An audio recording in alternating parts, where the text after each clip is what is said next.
भूमि की। भराड़ीसैंण में विधानसभा सत्र खत्म होने के बाद देहरादून लौटने से पहले शुक्रवार सुबह अचानक मुख्यमंत्री धामी गैरसैंण के सामुदायिक स्वास्थ्य केंद्र पहुंच गए और मुख्यमंत्री ने अस्पताल पहुंच के वहां निरीक्षण किया। मुख्यमंत्री ने गैरसैंण के अस्पताल में दवाओं की उपलब्धता और मरीजों के लिए अन्य आवश्यक सुविधाओं की जानकारी ली। डॉक्टर, अधिकारियों और मरीजों से भी उन्होंने बात की। सीएम ने कहा कि उत्तराखंड में खासकर राज्य के पहाड़ी इलाकों में स्वास्थ्य व्यवस्थाओं को सुधारने का काम हमारी सबसे बड़ी और पहली प्राथमिकता है।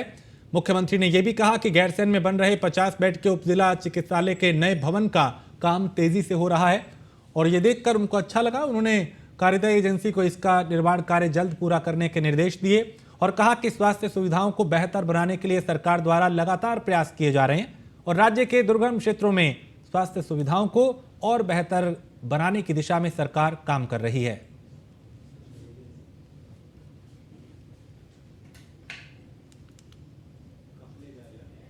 सरकार की प्राथमिकता है और उसको लेकर जहां हम लोगों ने इस बार के सामान्य बजट में भी काफ़ी प्रावधान किया है। आयुष्मान योजना उत्तराखंड के अंदर बहुत अच्छे तरीके से चल रही है और हमारी कोशिश है कि एक भी कार्ड धारक, जो भी आयुष्मान का कार्ड धारक है, उसको सरकारी अस्पताल और प्राइवेट अस्पतालों सभी में ठीक से सुविधाएं मिलें। इस क्रम में यहाँ भी मैंने आकर देखा है, इस हॉस्पिटल में सभी व्यवस्थाओं को ठीक प्रकार से नई बिल्डिंग भी यहाँ पर बन रही है। और गैरसैंण के भराड़ीसैंण विधानसभा में सीएम पुष्कर सिंह धामी ने बड़ा ऐलान किया। सीएम धामी ने देहरादून में पथराव के दौरान छात्रों पर दर्ज हुए मुकदमों को वापस लेने की बात कही है। साथ ही कांग्रेस को नसीहत देते हुए कहा कि युवाओं को सड़कों पर ना उतारें। सीएम ने कहा कि युवा ही हमारे भविष्य है और हमारी सरकार उनके हितों के लिए प्रतिबद्ध है। इसके साथ ही सीएम धामी ने विपक्ष से आग्रह किया कि नकल विरोधी कानून का विरोध करने के चलते युवाओं को सड़क पर ना उतारें, क्योंकि सरकार युवाओं के बेहतर भविष्य के लिए नकल विरोधी कानून लेकर आई है।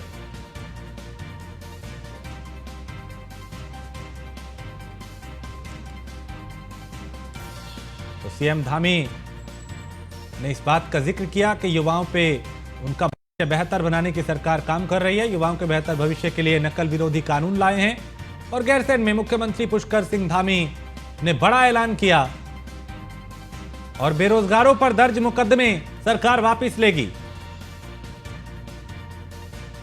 परीक्षा में शामिल होने वाले युवाओं से केस वापस होंगे और दून में लाठी चार्ज को सीएम ने दुर्भाग्यपूर्ण बताया। तो कांग्रेस को भी मुख्यमंत्री पुष्कर सिंह धामी ने नसीहत दी और कहा कि कांग्रेस युवाओं को गुमराह ना करे। तो बेरोजगारों पर दर्ज मुकदमे सरकार वापस लेगी, यह बड़ा ऐलान मुख्यमंत्री पुष्कर सिंह धामी ने किया और उन्होंने कई और बातों का भी जिक्र किया। परीक्षा में शामिल होने वाले युवाओं से केस वापस होंगे। उन्होंने कहा कि सरकार की कोशिश है कि युवाओं का भविष्य बेहतर हो। दून में लाठीचार्ज को मुख्यमंत्री पुष्कर सिंह धामी ने दुर्भाग्यपूर्ण बताया। उन्होंने कहा कि यह नहीं होना चाहिए था और कांग्रेस को भी नसीहत दी और कहा कि युवाओं को गुमराह ना करें, कांग्रेस युवाओं को सड़क पर ना उतारे। सीएम धामी ने कहा कि युवाओं को सड़कों पर ना उतारे कांग्रेस और युवाओं के बेहतर भविष्य के लिए नकल विरोधी कानून लाए हैं।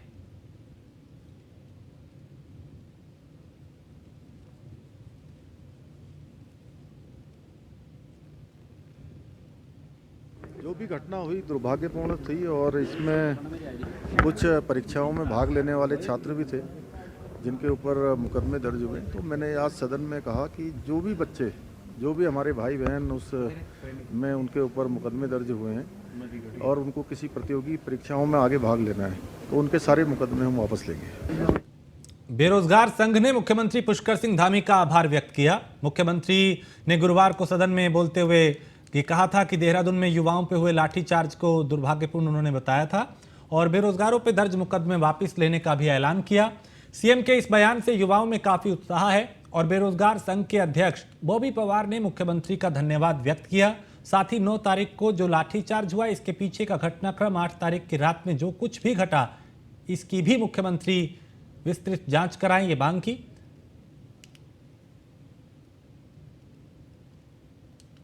विधानसभा सत्र में माननीय मुख्यमंत्री पुष्कर सिंह धामी जी ने लाठीचार्ज को दुर्भाग्यपूर्ण बताया, उससे हम यही अंदाज़ा लगा सकते हैं कि वास्तव में ये दुर्भाग्यपूर्ण घटना थी। जिस प्रकार से छात्रों पर बर्बरतापूर्वक लाठीचार्ज हुआ, और जब ये दुर्भाग्यपूर्ण था तो उसके बाद हम ये जान सकते हैं कि जो मुकदमे लगे थे वो भी मुकदमे फर्जी थे। मुख्यमंत्री जी ने एक अच्छा कदम उठाया कि उन फर्जी मुकदमों को वापस लेने का जो किया है, उसके लिए पूरा बेरोजगार संघ और पूरे बेरोजगार आपके आभारी हैं। विधानसभा सत्र में माननीय मुख्यमंत्री पुष्कर सिंह धामी जी ने लाठीचार्ज को दुर्भाग्यपूर्ण बताया। उससे हम यही अंदाज़ा लगा सकते हैं कि वास्तव में ये दुर्भाग्यपूर्ण घटना थी। जिस प्रकार से छात्रों पर बर्बरतापूर्वक लाठीचार्ज हुआ, और जब ये दुर्भाग्यपूर्ण था तो उसके बाद हम ये जान सकते हैं कि जो मुकदमे लगे थे वो भी मुकदमे फर्जी थे। मुख्यमंत्री जी ने एक अच्छा कदम उठाया कि उन फर्जी मुकदमों को वापस लेने का जो काम किया है, उसके लिए पूरा बेरोजगार संघ और पूरे बेरोजगार आपके आभारी हैं। और विधानसभा बजट सत्र के चौथे दिन सीएम धामी ने सदन के भीतर अपना वक्तव्य रखा और सीएम ने उत्तराखंड के अमर शहीदों और आंदोलनकारियों को याद किया। मुख्यमंत्री ने कहा कि नकल को लेकर तमाम तरह के नारे लगे, लेकिन सरकार ने इस पर कड़ा फैसला लिया। करीब 60 लोगों को पेपर लीक मामले में गिरफ्तार किया और देश का सबसे कड़ा और सख्त कानून, नकल विरोधी कानून यहां पे बनाया गया। कुछ लोग पर्दे के पीछे भी रह के नकल करवाते थे, लिहाजा इसमें प्रावधान है कि ऐसे लोगों को भी कड़ी सजा दी जाएगी। नकल विरोधी कानून आने के बाद किसी भी परीक्षा में कोई नकल नहीं हुई है और पिछले 22 साल में किसी ने नकल माफियाओं पर हाथ नहीं डाला, लेकिन बीजेपी सरकार ने ऐसा किया। अपने भाषण में सीएम ने कहा कि जिन तूफानों में लोगों के आशियाने उजड़ जाते हैं, उस तूफान में हम अपने दिए जला जाते हैं। और इसी बीच नेता प्रतिपक्ष ने चुटकी लेते हुए कहा कि नकल विरोधी कानून लाते लाते बहुत देर कर दी हजूर।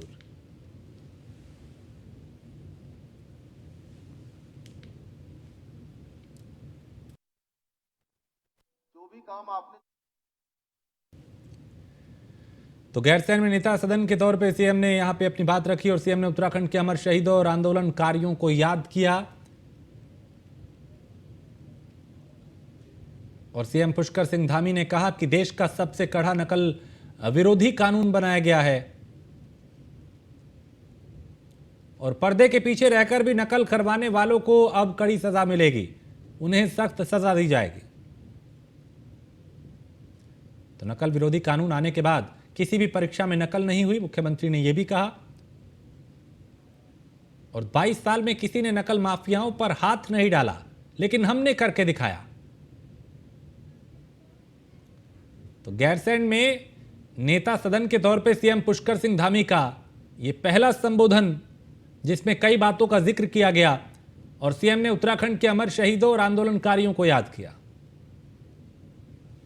हमने भर्ती माफियाओं के खिलाफ सख्त कार्रवाई की है और विभिन्न प्रतियोगी परीक्षाओं में धांधली करने वाले, चाहे वो जिस स्तर का भी रहा हो, जब से हमारे संज्ञान में आया, हमने 60 से भी ज्यादा लोगों को जेल की सलाखों के पीछे भेजने का काम किया है। और ये कोई भर्ती प्रक्रिया में नकल, भर्ती प्रक्रिया में पर्चा लीक हो जाना, पेन ड्राइव पर पूरा पेपर आ जाना, क्वेश्चन बैंक चला जाना, ये आज की घटना नहीं है।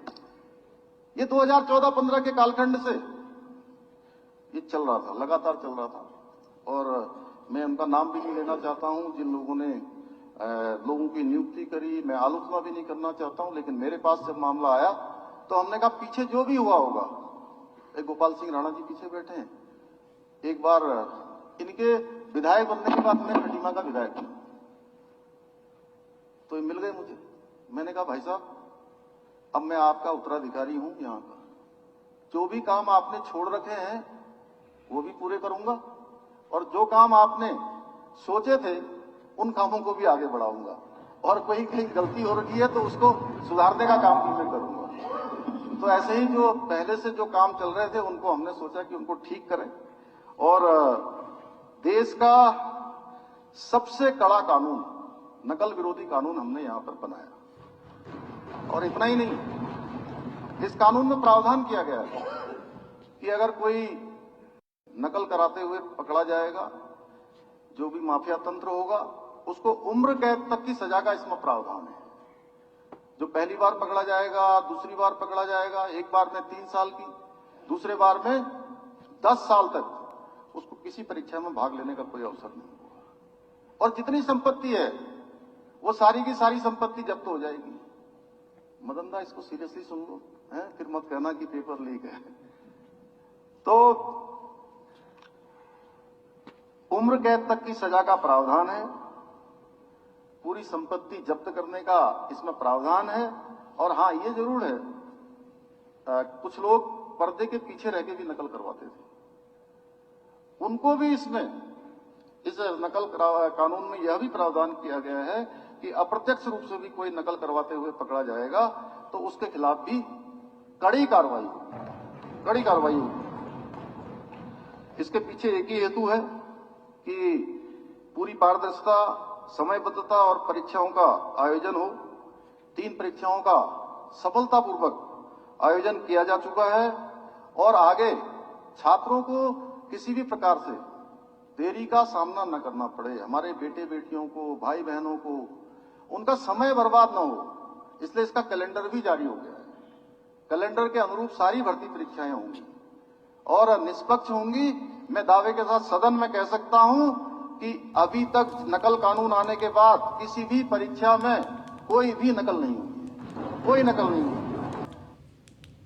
और गैरसैंण में धामी सरकार ने कई बड़े फैसले लिए हैं, जिसमें 77,407 करोड़ का बजट पास कराया गया। नकल विरोधी अध्यादेश कानून को एक्ट के रूप में मंजूरी दी गई और जोशीमठ में आपदा राहत के लिए 1000 करोड़ का बजट भी मंजूर किया गया है।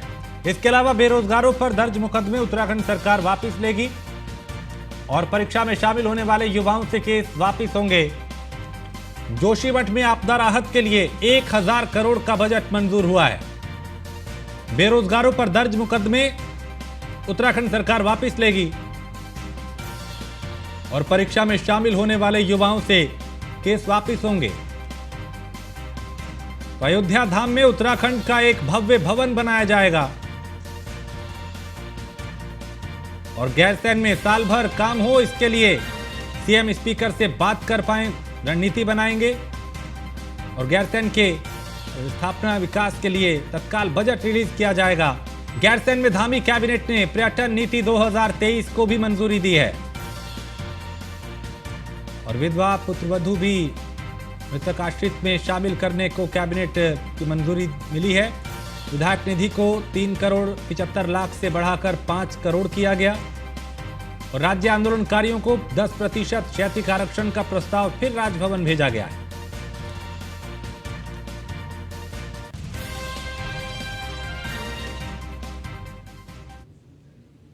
तो 77,407 करोड़ का बजट पास कराया है। गैरसैंण में धामी सरकार के ये बड़े फैसले हैं जो ग्राफिक्स के जरिए हम आपको बता रहे हैं। नकल विरोधी अध्यादेश कानून को एक्ट के रूप में मंजूरी दी गई और जोशीमठ में आपदा राहत के लिए 1000 करोड़ का बजट मंजूर किया गया। बेरोजगारों पर दर्ज मुकदमे उत्तराखंड सरकार वापस लेगी और परीक्षा में शामिल होने वाले युवाओं से केस वापस होंगे।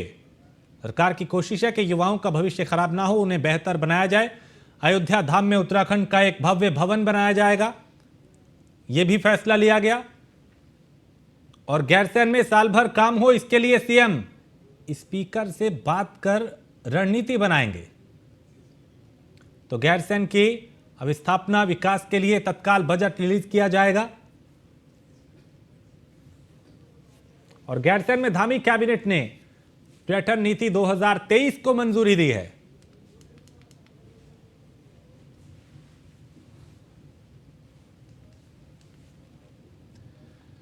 और देहरादून स्थित राजेंद्र नगर में सड़कें खराब होने के चलते स्थानीय लोगों को कई तरह की दिक्कतों का सामना करना पड़ रहा है, लेकिन सड़क का निर्माण कार्य पूरा होने के बाद लोगों में खुशी है। कैबिनेट मंत्री गणेश जोशी मौके का मुआयना करने यहां पहुंचे। उन्हें सड़क निर्माण कार्य पर कुछ शिकायतों से स्थानीय लोगों ने अवगत कराया, जिसके बाद अधिकारियों को दिशा निर्देश देते हुए कड़ी फटकार लगाई गई और मंत्री गणेश जोशी का कहना है कि इस सड़क का निर्माण कार्य पूरा होने के बाद अब लोगों की परेशानियां दूर हो सकेंगी।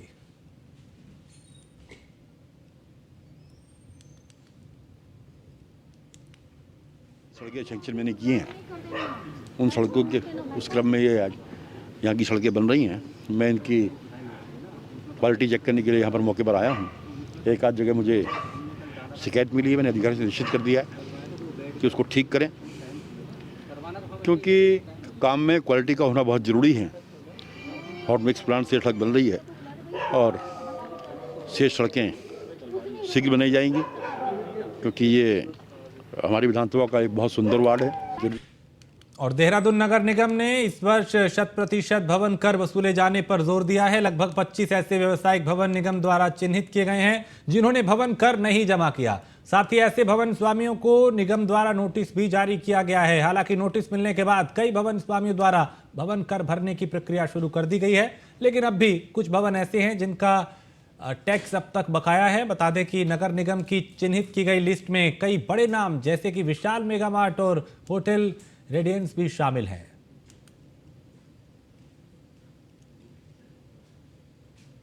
हैं वर्तमान में 20 से 25 जो अधिक भवन कर वाली, जिनका सबसे ज़्यादा भवन कर लंबित हैं, उन संपत्तियों पे कार्रवाई चालू की गई है और उनको वारंट इशू करना का काम जो है टैक्स अनुभाग के द्वारा किया गया है। और इसी क्रम में कुछ लोगों ने जमा करने शुरू भी कर दिए हैं। यदि बाकी लोगों के द्वारा जमा नहीं किए जाते हैं तो इसमें सीलिंग इत्यादि की कार्रवाई भी की। और कोतवाली मसूरी पुलिस ने 6 साल से गैंगरेप और हत्या मामले में फरार 25,000 के इनामी बदमाश को गिरफ्तार किया है। आरोपी की गिरफ्तारी बिहार में नेपाल सीमा से की गई है और मसूरी कोतवाल के मुताबिक आरोपी ने अपने 9 साथियों के साथ मिलकर युवती का गैंगरेप किया था। उसके बाद गला दबा के हत्या कर दी थी। उसके चेहरे पर तेजाब डालकर उसकी पहचान छिपाने की कोशिश भी की गई थी। इसे अब शिकंजे में लिया गया है।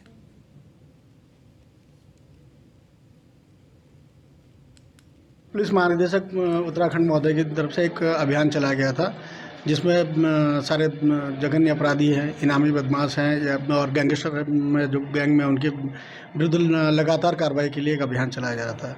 उसी अभियान में का भी एक हिस्सा है। यहाँ थाना मसूरी में सन 2017 में एक अज्ञात बालिका का शव मिला था, पहचान हुई उसकी। उसके बाद उस पर मुकदमा कायम हुआ। विवेचना में कुल मिला के 9 फरार अभियुक्त नजर आए, वो प्रकाश में आए थे। उनको अलग अलग स्थानों से अब तक गिरफ्तार किया जा चुका है। नैनीताल में अवैध निर्माण के ध्वस्तीकरण के लिए प्राधिकरण की टीम शुक्रवार को राजमहल कंपाउंड पहुंची, जहां अवैध रूप से बनाए गए यहां पे कई मकानों को ध्वस्त किया गया। और जिला झील विकास प्राधिकरण, पालिका प्रशासन, पुलिस प्रशासन की संयुक्त टीम ने अवैध निर्माण कार्यों पर ध्वस्तीकरण की कार्रवाई की। प्राधिकरण सचिव पंकज उपाध्याय ने बताया कि अवैध निर्माण का ध्वस्तीकरण किया गया है और इनको पहले ही नोटिस जारी कर दिया गया था। नोटिस के बाद निर्माणकर्ताओं द्वारा अपने अवैध निर्माण को ध्वस्त नहीं किया गया, जिसके बाद ये कार्रवाई की गई।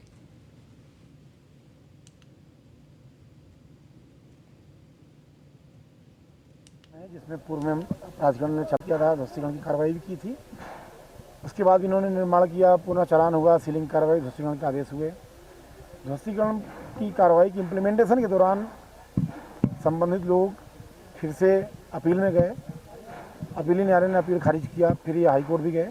हाईकोर्ट में एक लंबी सुनवाई हुई है, जिसके बाद अंतिम निशान हो चुका है। इस बीच हमने, चूँकि स्थगन आदेश नहीं था, तो हमने इसमें आज की तिथि नियत करी थी और आज की तिथि के पहले ही माननीय उच्च न्यायालय में अंतिम निर्णय हो चुका है। उधम सिंह नगर के जिला मुख्यालय रुद्रपुर में अब तक का सबसे बड़ा अतिक्रमण हटाओ अभियान चल रहा है और NHAI के 4 बुलडोजर हाईवे किनारे राम मनोहर मार्केट की दुकानों को गिरा रहे हैं। जिले के तमाम बड़े नेताओं को नजरबंद किया गया है। किच्छा विधायक तिलक राज बेहड़ के बेटे गौरव बेहड़ को हिरासत में लिया गया है। विरोध के चलते भारी पुलिस बल को तैनात किया गया है और कई आला अधिकारी भी मौके पर मौजूद हैं। इसके अलावा कई टीमें यहां पे मुस्तैद हैं ताकि किसी तरह की कोई अप्रिय घटना ना हो, कोई हंगामा ना हो, कोई विरोध ना हो।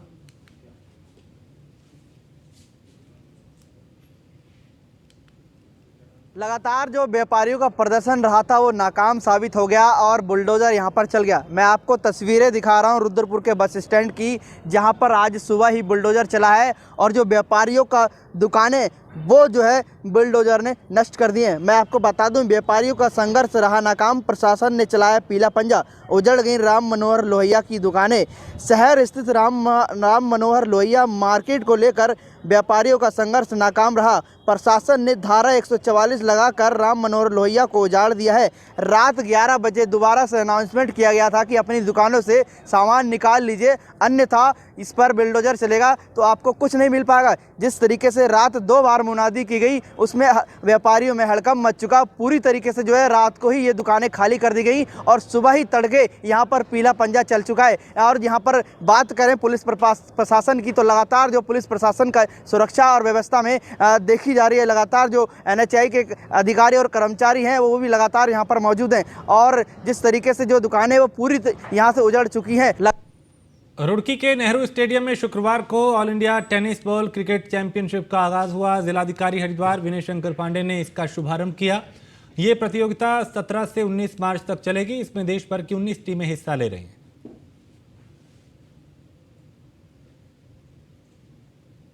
जनपद हरिद्वार के लिए गौरव का विषय है कि all India tennis ball cricket championship की मेज़बानी हमारे हरिद्वार जनपद में रुड़की में हो रही है और आयोजन समिति के सभी सदस्यों को मैं हृदय से इसके लिए बधाई भी देता हूं, आभार भी करता हूं। देखिए, कोई भी एसोसिएशन हो, कोई भी नेशनल चैंपियनशिप हो, अगर उसकी मेज़बानी जिस स्थान को मिलती है तो उस स्थान के लिए बड़े ही गौरव की बात होती है। 19 टीमों का इसमें प्रतिभाग भी हो रहा है, तो आप मान सकते हैं कि ऑलमोस्ट पूरे इंडिया का इसमें लगभग रिप्रेजेंटेशन हो रहा है। कुछ टीमें बता रहे हैं अभी और रास्ते में हैं। जनपद कोरोना काल में पौड़ी जिले के विभिन्न अस्पतालों और कोविड सेंटर में अपनी सेवा देने वाले 147 कर्मचारियों को शासन के आदेश के बाद हटा दिया गया। मुख्य चिकित्सा अधिकारी पौड़ी प्रवीण कुमार का कहना है कि शासन के आदेश के बाद कोरोना अवधि के बाद भी विभिन्न पदों पर जनपद पौड़ी में 147 कर्मचारियों को आउटसोर्सिंग एजेंसी के माध्यम से नियुक्ति दी गई थी और सितंबर में शासन ने इन कर्मचारियों को 15 मार्च तक सेवा देने के आदेश दिए थे, लेकिन अब इन सभी कर्मचारियों की सेवाएं शासन के आदेश के बाद समाप्त कर दी गई हैं। कोविड के दौरान जो है काफ़ी कर्मचारी रखे गए थे, ज़रूरत भी थी। तो हालांकि कोविड तो समाप्त हो गया है। कोविड की समाप्ति के बाद भी लगातार इन लोगों को जो है एक्सटेंशन दिया जाता रहा था और उसी कड़ी में जो है अभी फिर से इनका 14 तारीख को ये जो कॉन्ट्रैक्ट था ये ख़त्म हो गया था, तो ये सब हट गए हैं। बाकी फिर भी जो है राज्य स्तर पे फिर आकलन किया जा रहा है कि इनमें से कितनों की अभी आवश्यकता है और कितनों को रखा जाए, तो उसके बाद जो भी शासन का निर्णय होगा उसके बाद इनको फिर से आगे रखा भी जा सकता है। कोटद्वार बेस चिकित्सालय प्रशासन ने भी 100 स्वास्थ्य कर्मियों की सेवा निरस्त कर बाहर का रास्ता उन्हें दिखा दिया है और सेवा देने वाले स्वास्थ्य कर्मियों का कहना है कि पिछले 6 महीने का वेतन भी नहीं दिया गया। बिना कारण बताए सेवा समाप्त कर दी गई, जबकि कोटद्वार बेस अस्पताल में स्वास्थ्य कर्मियों की भारी कमी बनी हुई है।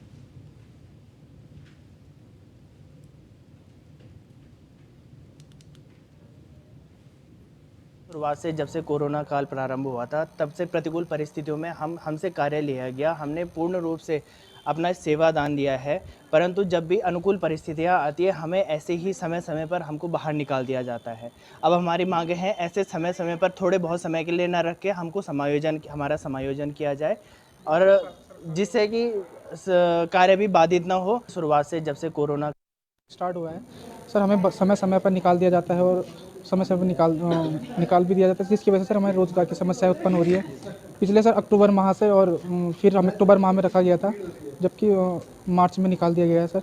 उसके अकॉर्डिंग हमारी तनख्वाह भी नहीं आई है, सैलरी भी नहीं आई सर, जिसकी वजह से हमारे लिए बहुत बड़ी दिक्कतों का सामना करना पड़ रहा है सर। जब हमारा समायोजित की व्यवस्था प्रावधान हुआ था सर, उस समय लोगों ने बोला था, शासन ने बोला था कि आप लोगों को हम 6 माह के लिए रखते हैं, उसके बाद हम आप लोगों का समायोजित कर देंगे। लेकिन सर उसके अकॉर्डिंग हमारे पास न कोई ऐसा लेटर आया कि आप लोगों को दोबारा।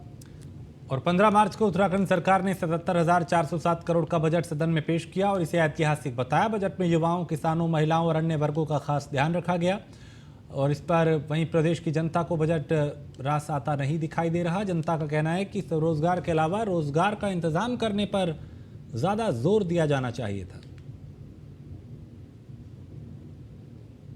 सरकार ने स्वरोजगार के लिए बजट दिया है, बहुत अच्छी बात है।